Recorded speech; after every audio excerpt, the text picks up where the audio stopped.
Trump tells crowd Clinton doesn't care about them. Asheville.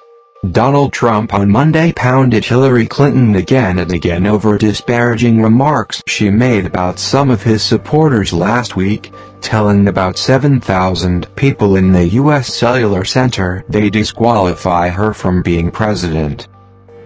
While my opponent slanders you as deplorable and irredeemable, I call you hard-working American patriots who love your country and want a better future for all our people, he said. After months in which Clinton and her allies have criticized Trump for what they say have been hateful comments against women, minorities, the handicapped and Muslims, Trump seemed to relish turning the tables. Our vision of hope stands in stark contrast to my opponent's campaign of hate, he said early in his roughly 40-minute speech. Hillary Clinton has been running a hate-filled and negative campaign with no policies, no solutions and no new ideas. Recent polls have shown this year's presidential race tightening, and it is a toss-up in North Carolina, which many political experts say Trump must win if he is to win the White House. Of the four most recent polls taken in the Tar Heel state, 2 showed Clinton in the lead and 2 said Trump is ahead. Who's deplorable? At an LGBT fundraiser in New York Friday, Clinton said half of Trump's supporters are a basket of deplorables. She described them as racist, sexist, homophobic, xenophobic, Islamophobic, you name it. Others, she said, feel let down by the government and the economy and are just desperate for change and worthy of sympathy. Clinton apologized the next day, saying she had been grossly generalistic but that Trump has built his campaign largely on prejudice and paranoia.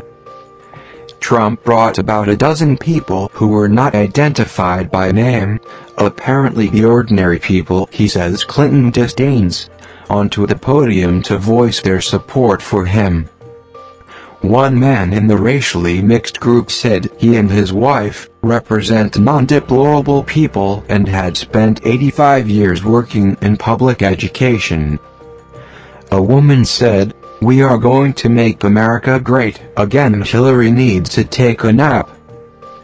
Trump said Clinton spoke with absolute hatred in her heart about working-class Americans. She looks down on the people who cook her meals, drive her car and dig the coal that powers her electricity, he said. The build-up to the rally in downtown was filled with anger on both sides and some spilled over into the arena.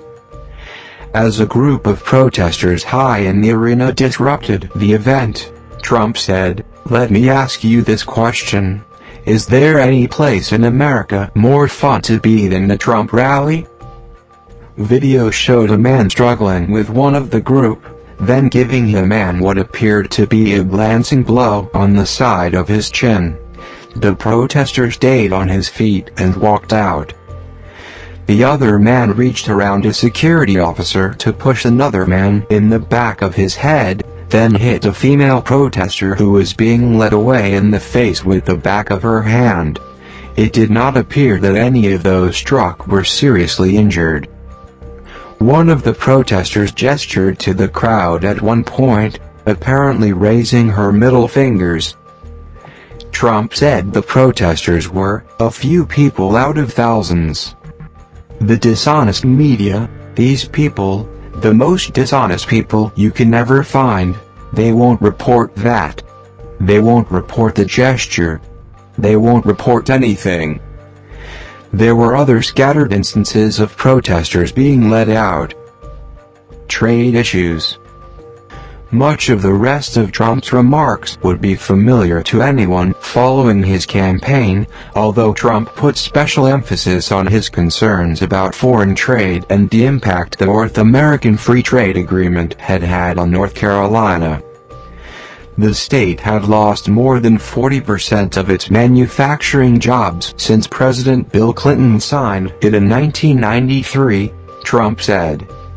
Bill Clinton signed it and Hillary Clinton supported, and it's been perhaps the worst trade deal ever signed, not only in the history of this country but actually in the history of the world. There's never been a deal like this, he said. It's a one-way street out of the United States and into Mexico and other countries. Right here in Asheville, you've lost 1 in 5 manufacturing jobs since China joined the World Trade Organization. Another Hillary-backed disaster. Hillary Clinton owes all of you an apology, Trump said. China joined the WTO in 2001. Trump said the agreements are an example of the American government and Hillary Clinton not looking out for the interests of working Americans. What Clinton cannot understand or accept is that the great majority of this country sees right through the lies and deceptions of a failed political establishment and, quite frankly, soon to be a failed politician, Trump said.